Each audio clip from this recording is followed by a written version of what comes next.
All right, welcome to the video when we're looking at refraction of light. And in this particular physics investigation, you're checking out to see, does the density of material affect the degree of bending or refraction of light? So the fundamental concepts here you have to get your head around is, first of all, what is density?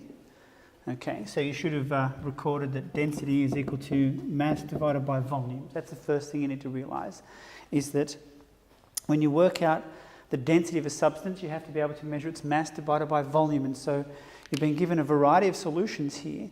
You've got a measuring cylinder and you have an electronic balance. So you should be able to measure the density of each liquid. The next thing is you have to be able to look at refraction. So remember that refraction of light is the bending of light. And so if we have a glass block here, the light that's coming in will hit that block at an angle, and that will slow the light down. And when it slows down, it bends. And then it comes back to a parallel direction when it exits. So it's bending of light. And this bending of light is called refraction. And so you want to investigate the degree of refraction. Is it the same or is it different for all the different density liquids? Okay. So how do you measure the refractive angle? Well, we can get a square block and we can draw it up and then use a protractor to do that. But when we're doing with liquids, it's a little bit more challenging. So what we do is we use a semicircular well and we can put the liquid inside that. So we place it down, and when you place it down, you want to make sure that the semicircular canal is in that orientation. And then I'm going to have my light box over here. And the beam of light, of course, has to hit right there. Okay, so we've got like right in the middle of the axis between 0 and 90. And what's going to happen, it's going to refract or bend, and then it's going to come out the other side, and you have to read that angle. Now it's going to be a bit challenging because the light is going through perspex, then it's going through the liquid, then it's going back through perspex again. So you're going to get a broadening of the light beam, but try and take the middle of the light beam and get a value there.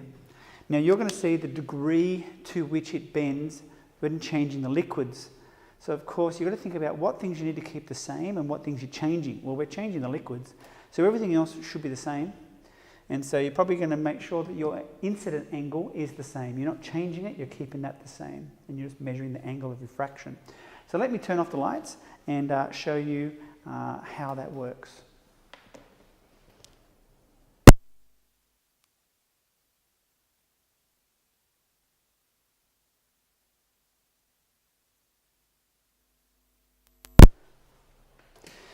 Okay, so here we have our, I'm not sure how well you can see me there, but we'll give it a go. Here we see our setup, and we've got our light box here plugged into the AC of our transformer or a power pack. We turn that on. We hear a little bit of a bip there, but that's all right. And we want to put this slit card with the single slit at the end that's opposite to the light globe, so we can get a nice clean beam. Let's try that again. Nice clean beam. Okay. And we want to, as I said before, get it so it hits exactly at the intersection there of the X and Y axes.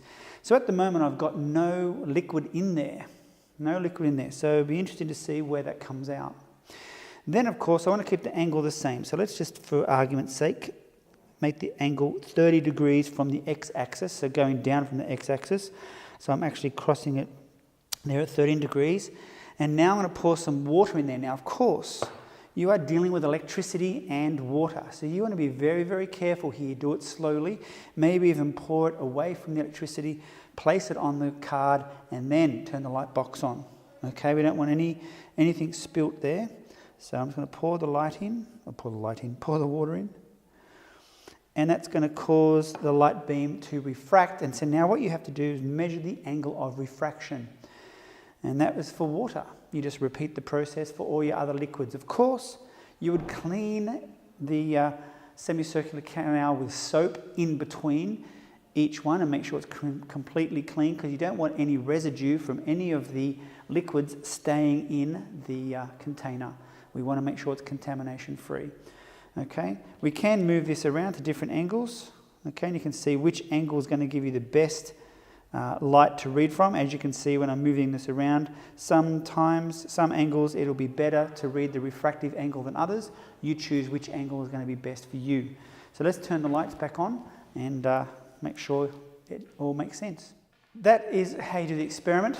Make sure that you turn everything off, you clean it up after you leave, and you make sure you be careful with hot globes, etc. You've got to think about what table you're going to record that in, how you're going to record it, and how you're going to graph it. Is it a line graph or bar graph? If you're not sure, make sure you check out the video on graphing so you can make that decision. All right, hope you enjoy it and good luck with you.